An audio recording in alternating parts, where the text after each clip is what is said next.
Ladies and gents, welcome. We've got some 1v1 on Team Islands. Not the content you were expecting, but the content you deserve. And featured in this game are two players that are at 2100 elo, and they both got a bit of different backstories. So in the yellow, this player is known as something else. It's a Mexican player, if I'm not wrong. It's like Mr. Usovo or something. Honestly, I haven't seen a ton of this guy until recently, so I think he's on the rise and improving a lot. He must be on a secondary account or something. I have no clue what that name means. He's playing as the Incas. And then in the blue, we have Maratin, who's playing as the Persians. And the Maratin is a Swedish player who has been around a very long time. I think plays a lot of team games. He doesn't compete deep in tournaments or anything these days, but I think there was a time where he did. And anyways, being 2100 elo, like really solid level. I've known this guy since the Voobly days. So what's that been, like 5 years now? 5 years plus? He's been around a very long time. So Persians versus the Incas. It is Team Islands, not islands. So people who want to make neutral island jokes, there are no neutral islands to be found here. And Team Islands is a bit interesting because there's a lot more space if you want to do a landing. So normal islands, your island's pretty small. It's easy for them to find you. Here, as you can see, some open space on various areas of the island. I wanted to say something else. Oh, I have a really funny story, actually, which might lead into this game being a different type of islands game. So there is a site called the Dashboard, okay? More specifically, it's aw2rex.com/dashboard, okay? Created by Happy Leaves, who's invaluable to our community. And basically, it tracks anyone who's 2K+, and it has a lot of useful features. And I'll actually show you guys the dashboard right now. That's what I use to find games. Look, I just look, and it shows who's playing. It shows their elo. It shows their APM. It shows what age they're in. It says, like, here, there's militia. It shows what's happening, right? So anyways, on this dashboard, you can kind of see it at the bottom right. You can see there's chat. And now a lot of these guys are chatting in Spanish, so I have no clue what they're saying. But it's very common for high-level players to use that chat. And so I think it was yesterday or the day before. It's so funny. Okay, so I'm queuing up for a game, right? And it also shows who else is in queue at a high level. And it shows Dark Noob, who's an arena player. It shows Mr. Usovo, or whatever this guy's name is in the yellow. I got to clarify that at some point. And it showed one other player, I forget his name, okay? So I'm like, okay, who am I going to get? I see these players are in queue. Then it shows... I'm not making this up, okay? It shows that the other guy, again, I forget his name, got up against Dark Noob on, like, Baltic or whatever. Because they probably wanted to play Arabia, and then Dark Noob banned Arabia, and then Dark Noob wanted to play Arena, and that was banned. And then it says, so-and-so banned for 10 minutes for evading, which means the guy who got Dark Noob, Alt F4'd, okay? So then Dark Noob's back in queue. A minute later, it's like Dark Noob versus Usovo or whatever. Again, this guy, yellow. And then it's like Usovo banned for 10 minutes for evading because he alt F4'd. He didn't want to play Baltic, right? Then I'm still sitting there waiting for a game. I'm like laughing at the fact that everyone's just dodging each other, which has come so common. And I get Dark Noob, okay? So I get Dark Noob and it's on Baltic. Same situation. And I'm just like, okay, whatever. I'll play some Baltic. Oh, no, it was Coastal Forest, excuse me. We get into the game. 2 seconds in, Dark Noob resigns. And so he didn't want to get banned for dodging, felt like maybe resigning 2 seconds in would do it. And then I look, and like 5 minutes later, all those players are back in queue again. And then this guy is in the chat, and he's complaining about having to play some of the maps that Dark Noob wants to play. So I don't know if that story's interesting to you guys, but what that tells me is that maybe Yellow isn't a guy who's that excited about Team Islands here, and maybe he's going to do something different, right? Anyways, I thought that was so funny, and I commented, I was like, lol, I just watched like 3 people get banned for dodging Dark Noob, and then Dark Noob alt F4'd against me. So, anyways, we have 2 docs from Ratten. He's a really solid player. He would definitely fit that spot of having good build orders and having a meta down for this. The goal from him is going to be to fight on water. And then we're going to have the same for yellow, it looks like. Though, at least at like first glance, it's not as clean a build from yellow, and the timings won't be near as strong. I mean, Persian's probably better with the starts. You've also got the higher HP docks. Yeah, it looks honestly like this is going to be really good from Rathan. I was thinking maybe yellow would transport. That tells me high-level players can be very petty.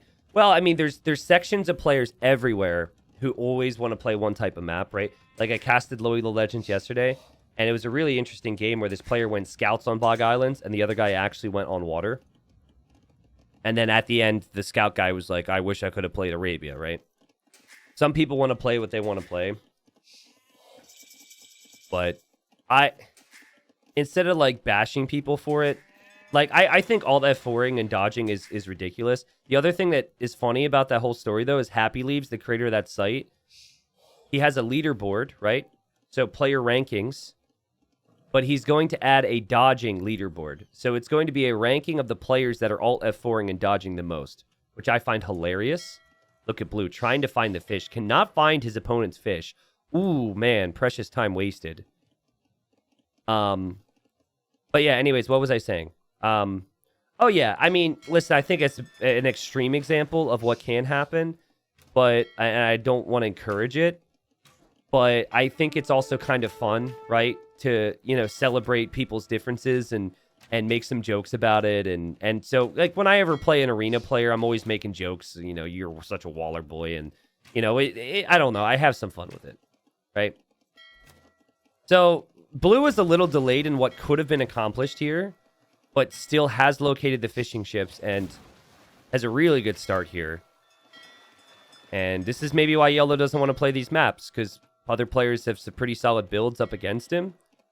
And this has looked as clean as can be so far. I mean, still got fishing ships working here. I think Yellow's going to try and find those fishing ships because he realizes he's losing water. And, you know, there's some bigger problems as well for Yellow, because when I look at Maratan's situation, it's clear to me that he's got the better eco set up behind that with food income. Some of this stuff here, this screams inexperience to me, right? He went from not having enough on wood and gold and not having the timing with the docks and the ships, now having too much on wood and gold and not having enough on food to even afford fletching.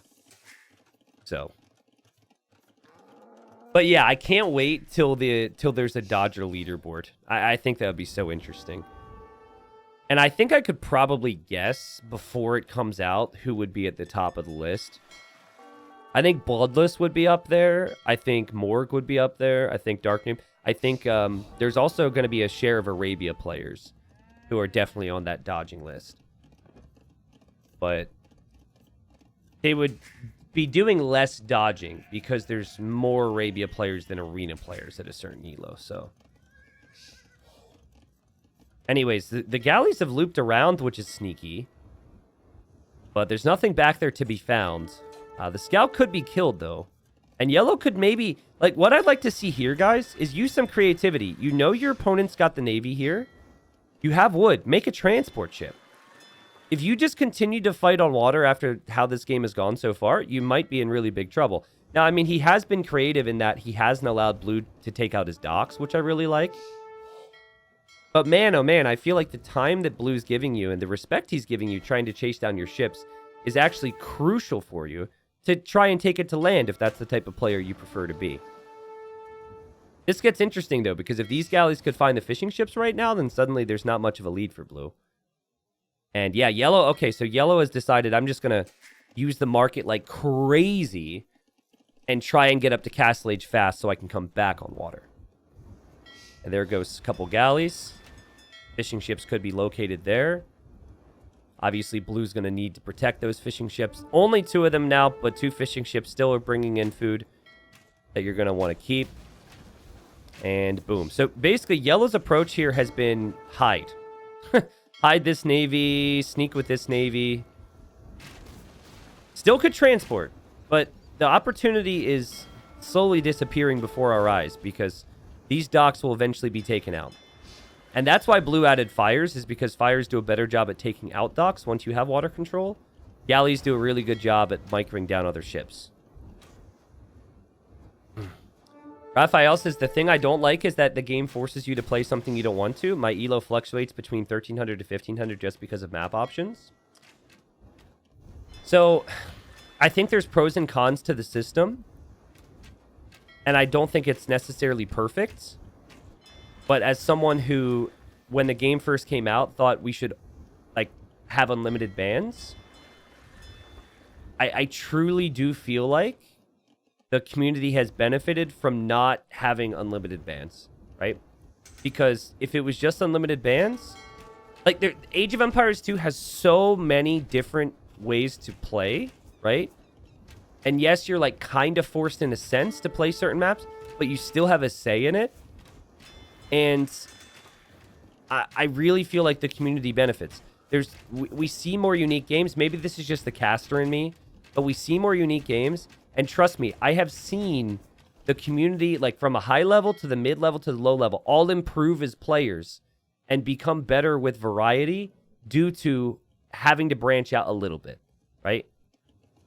I get it. You want to get on, you got, like, time for one game. You don't want to play a crappy map. I started to play Halo recently with my buddies, like, once a month, and there's a couple maps I don't like. But, and so they have a similar thing there where you're kind of forced to play or whatever. I think there's maybe a happy medium that can be found. But I did just want to say, as much as I agree with, you know, people should be able to play what they want to play, I think there has been some benefit to how the system works. From an outsider perspective, it feels like if there were infinite bans, they should just have an Arabia queue and an arena queue. Let me give you a Doubt quote, okay? Doubt never bans anything. He rarely favorites anything. And Doubt said, as Yellow's just going to just try and lands boom now. So Yellow's definitely going to continue to carry on here, try and come back in the game later. Someone said, Doubt, why don't you ban anything? And why don't you, like, favorite? He said, well, it doesn't matter. If I'm up against an Arabia player, we're going to get Arabia. If I'm up against Arena, I'm going to get Arena. I never get anything else anyways. Imagine if the system gave you unlimited bans. It literally, we would never have, you know, like, so many different maps. So I don't know. I feel like it's good as is. If you don't want to play many maps, just don't play ranked then. Yeah, it comes with the territory. I think it's good as is as well. I think there can be some other tweaks to the game, but I don't think that's where the priorities need to be. But anyways, we've had time to talk about this, guys, because blue has dominated the water. But the question then becomes, well, what does the water give you? So the water gives you control over this giant island, of course. So you could, in some ways, range your opponent's villagers. But it also gives you access to fishing ships, okay? It also gives you the potential to transport villagers over, which sometimes players could do. We've not seen that attempt from blue. So blue is on 2 town centers, producing villagers. Persian TCs do work a little bit faster here. It looks like he's even going to add fishing ships in the back. But I think yellow has a chance to come back in this game. So, what your game plan is, if you want to try and come back once you lose water, don't get psyched out by the score, by the way, because score can always increase massively, or will always increase massively when someone has water. But what you want to do is you want to build up with a big boom, which is fine, and then you want to eventually mine stone, so you can drop a castle on the shoreline, meaning that opponent's ships can't stop you from redocking. And then you come back on water, and then you adapt from there. I really wouldn't mind. I mean, I love that blue's adding fishing ships with this control. I really wouldn't mind blue building a siege workshop or something. Applying some level of aggression. Probably not on the backside. I think he's just here because he can finally see villagers to range. But like, maybe here. Because even if it doesn't accomplish a whole lot in killing villagers or taking out TCs or whatever, it's something your opponent has to react to. They have to then make army. Even if they clear it up, they're making army on their island that cannot access yours if you still have water control. So I'm just talking through the options here. That's all. Nordal, they're aware that chat is bugged. I can't speak specifically as to what's happening for everybody, but chat has been bugged for many users, so. I can see your message now, though, so hello. All right. You know what's really annoying thing that people started to take advantage of recently more than ever? If a farm is being attacked, the farmer cannot farm. Like, the farmer just stands there frozen. So, here, let me rewind and show you this. This is not something you see as frequently because we don't see a lot of water maps. But this is a fully built farm, right? And the farmer just stops because it's getting hit. And Yellow gets annoyed by this and says, okay, screw that crap. I'm not even going to deal with it, and just deletes his farm. And then, so, like, that happens a lot if someone's fully walled in front of their town center and they have farms there. Like, you just get one skirmisher of your, 5 skirmishers to attack separate farms. Shulker says that shouldn't be a thing. I kind of like it, to be honest. It's really annoying when it happens to you, but it promotes you having some level of defense. Like, if your farmer could just farm while the farm was being hit, it would add another layer of defense to an already pretty defensive game. So I think it's fine. It's annoying, sure, but I don't think it's that bad.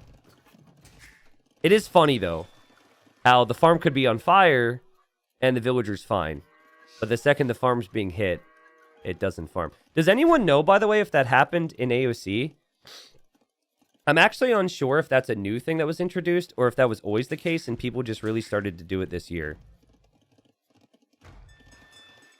Your repair villagers should stop repairing when a trebuchet hits the castle, T90. Not the same thing, dude. Not the same thing, all right? Like, the treb shots hitting the top of the castle, the villagers well below the castle, with friends. The farmers are alone in an open field, and there's war. The villagers freaking out. Okay, this is going to be the castle attempt. And this is to come back on water, right? And so Blue's probably been waiting for this. He now sees it. This should come as no surprise. Look what Yellow's done. Like, I really appreciate how Yellow didn't just resign. Yellow really has a game plan. I don't know if that game plan is going to be good enough. The only thing that could be a positive here is Persians do not get Bracer. I forget if they get Galleon. Does anyone know if Persians get Galleon? Persian Galleon's not a great thing to do if they do get it, but you should definitely go Fast Fire. I know Persians get that. I think they also get Heavy Demo. All right, I'm going to tell you what Yellow needs to do to have a chance in this game. Patience. Don't move out. Just mass as much as humanly possible before you ever move out. Make Blue kill you or threaten you before you ever take an engagement, because this is going to take crazy amounts of time to catch up.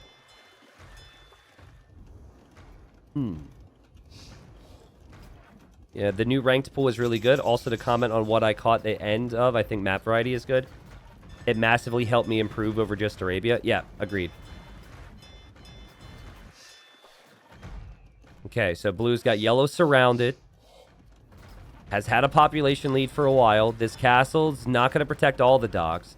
It's actually, I don't want to use the word bad, but let's just say, let's re-angle this. It's actually really important for Yellow that the docks are all extremely close together, because you want to fit as many as you can underneath the castle.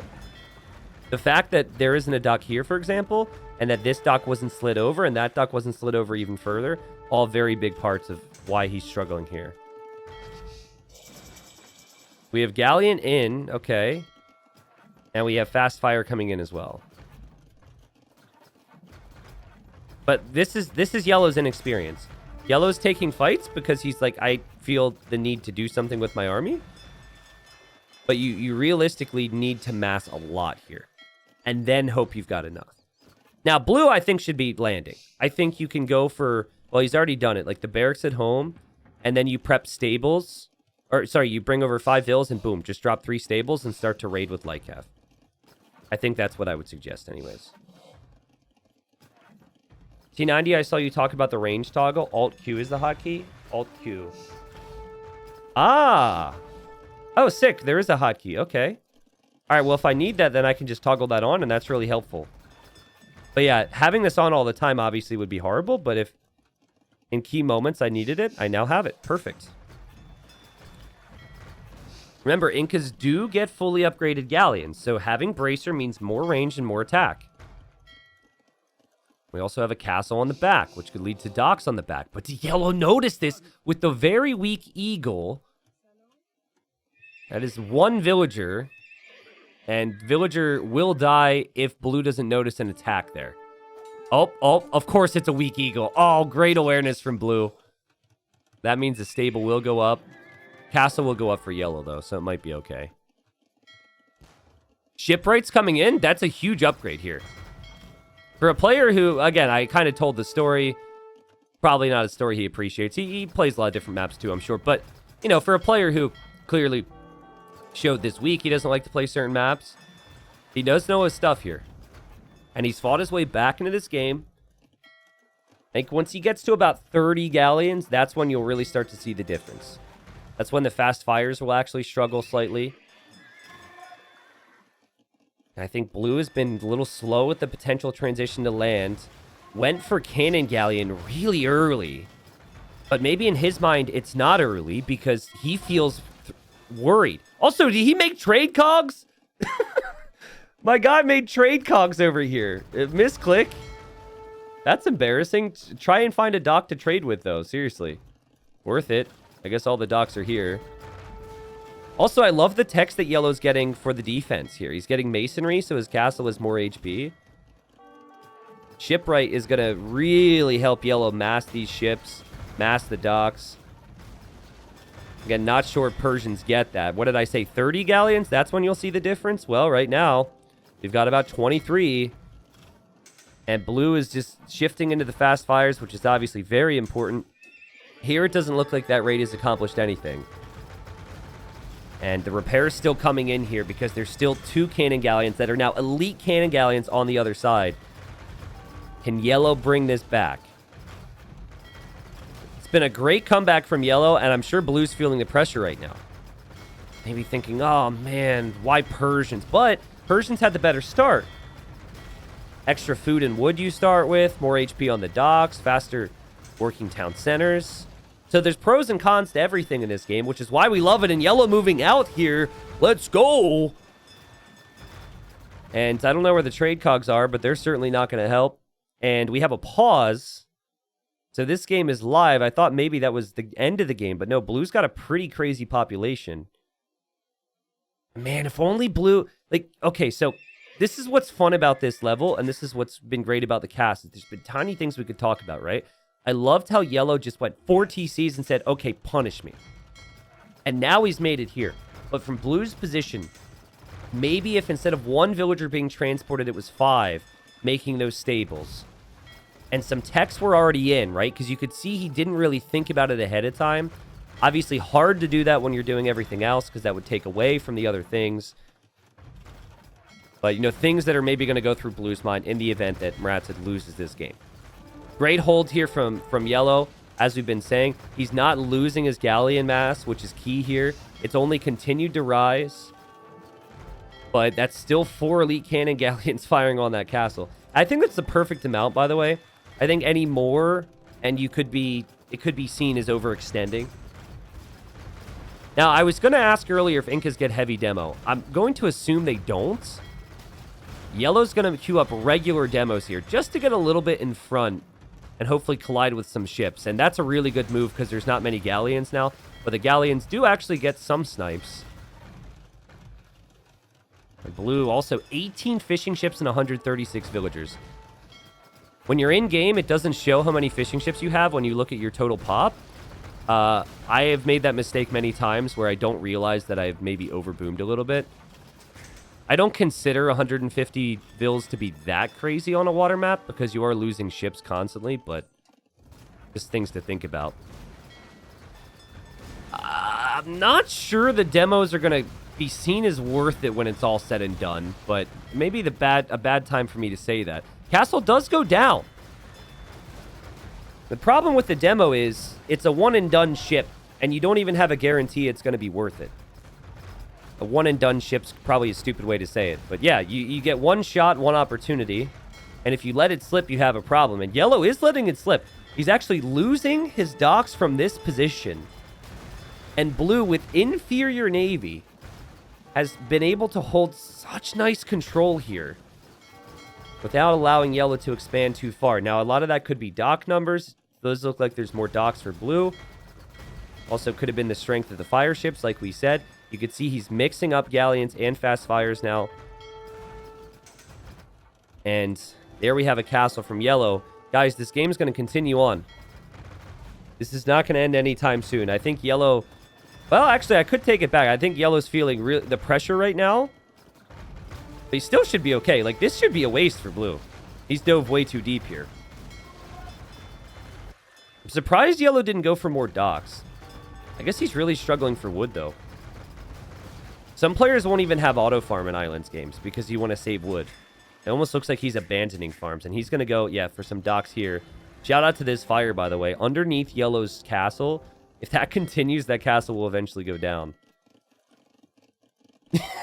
I really, really, really want that fire ship to take out that castle. I think that'd be so funny. Is this game live? Yes, this is a live ranked game. Yellow selling food now for gold, right? Because you're eventually going to run out of res. And trees, especially. 2 relics collected by blue, by the way. There are 2 relics on yellow's island, and it's going to be 2 relics for yellow. Yellow's actually... Oh, this is interesting. So he's giving up on this side, and he's just fully docking the front, which is something blue saw. And I should say sees now. But guys, shipwright. The docks are so cheap. The ships are a bit cheaper. It's a very helpful upgrade in these types of games. And blue has not done that, but blue's got a massive navy. Woo-wee! Crazy, man. And I love the cannon galleons. Also, how many people are excited for the change to cannon galleons in the upcoming patch? Basically, it's going to make them... You'll have the attack ground option with them. Which is awesome. Because the fact that you can attack ground with bomber cannons and not cannon galleons has always been a little backwards. But the most exciting thing...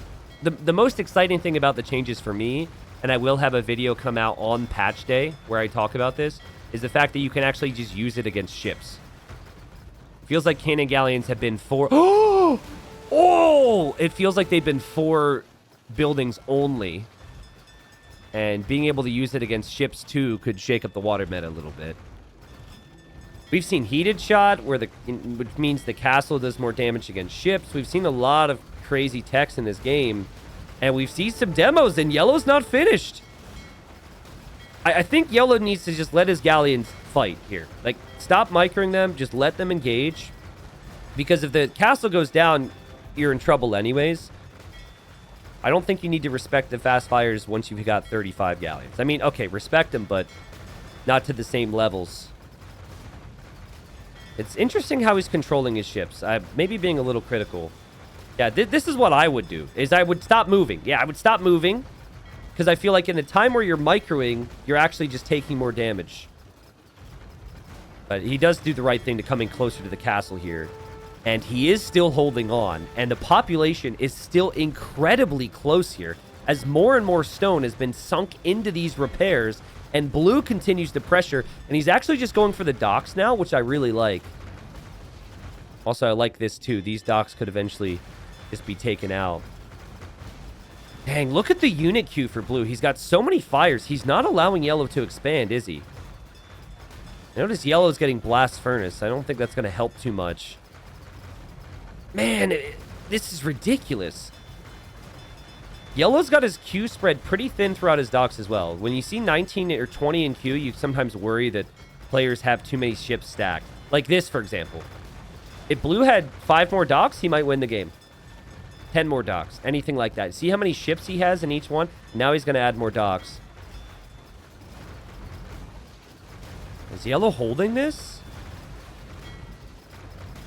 I think he's holding. I think he's actually held.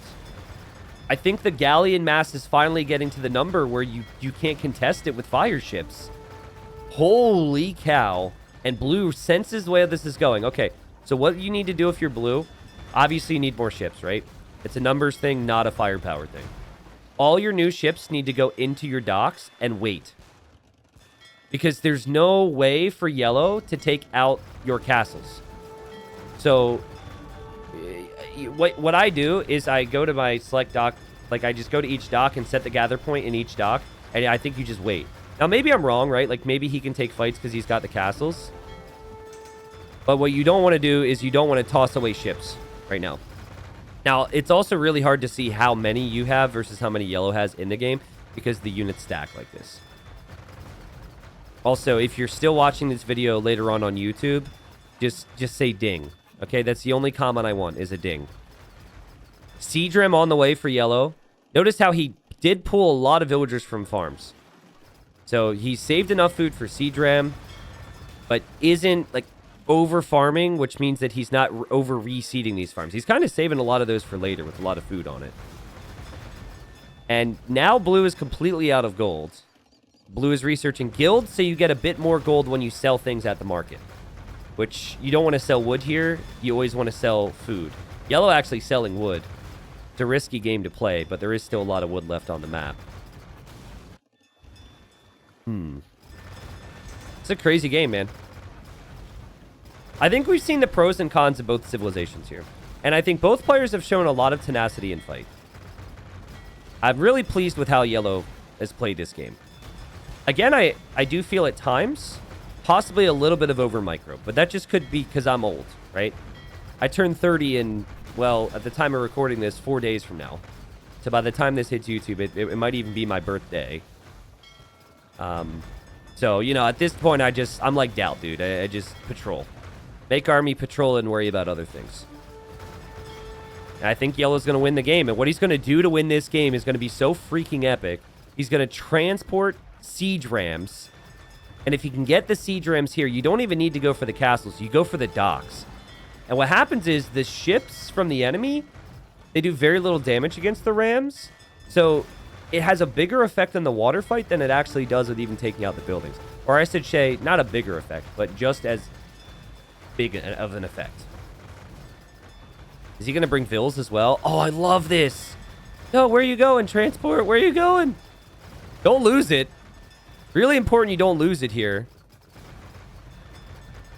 Blue still with 20 ships in queue. Yellow still with a lot of ships in queue. More fast fires coming out now. The combination of fast fires with the galleons. Where is that transport ship, man? Is this the same one? Oh, it's the same one. Fill it up. Fill it up.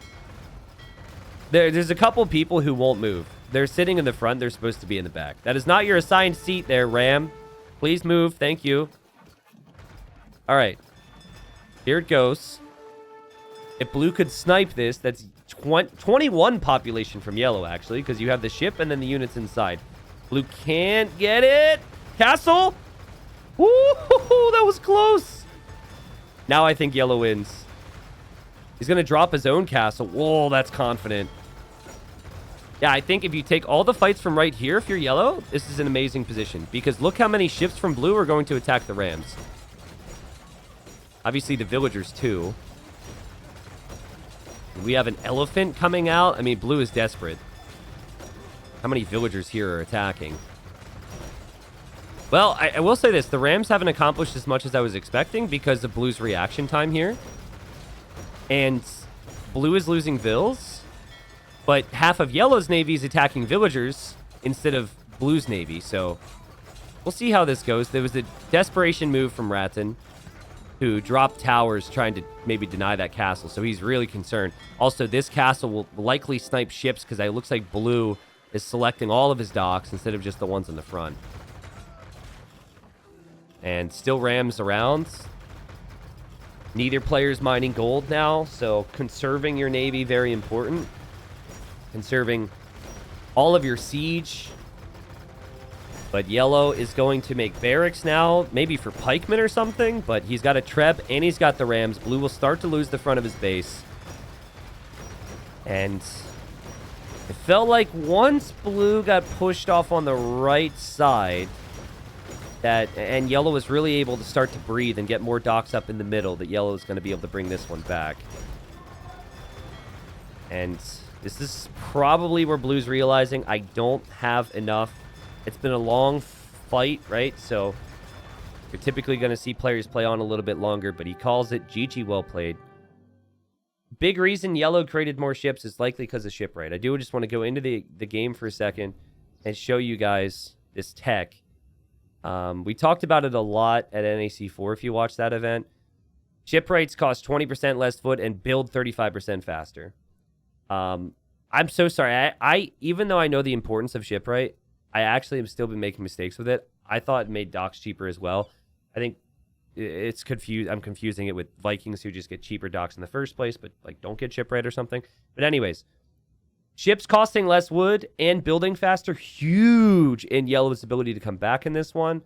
Yes, when you're looking at the Civ options, Persians do struggle due to the lack of bracer. But at this stage of the game, that's where a player who has all this experience should recognize that. Maybe even earlier, right? 22 minutes. You have water control. They can't come to your land. You can go to their land. You can turn this into a different type of game, in my opinion, if at this stage of the game you're taking advantage of this area and trying to do something. Because, again, as I stated before, there is no way for yellow to get any land army over to blue's side, right? The only time that yellow was really in a spot to be able to try that was near the end of the game when he won the game. So, if you recognize in a water battle or an islands game that your navy is going to be weaker in the long run, take it to land. And maybe don't invest a lot of gold there. Maybe just go like Cav Raid or something. Just make it messy. It can give you opportunities with inferior navy on the water because they'll be distracted because there's something else going on. That would just be my advice. But it was a really good game. It was a great comeback from a player who, with the story I told, might not prefer water maps.